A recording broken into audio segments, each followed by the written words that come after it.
na halaga ng air asset ni Congressman Saldico ay hindi po niya pwedeng kitain o maaring kitain sa kanyang panununan? Hindi ko masasagot yan eh. Unang-una, wala akong ideya sa net worth ni Congressman Zaldico. So I cannot answer that question.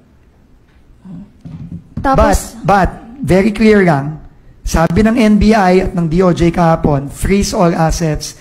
We have information on assets for assets either directly or indirectly to various companies connected to Congressman Zaldico. We are submitting this list to the DOJ, the AMLC, and the ICI. And we will leave it up to those three agencies and institutions to act accordingly.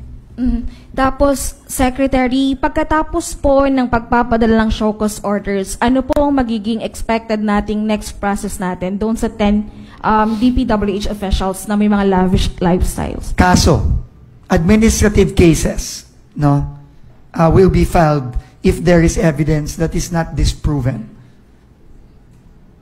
So, administrative cases at merong karampatang parusa yan, no, isasubmit din namin sa ICI ang kanilang mga pangalan at for potential criminal cases to be filed.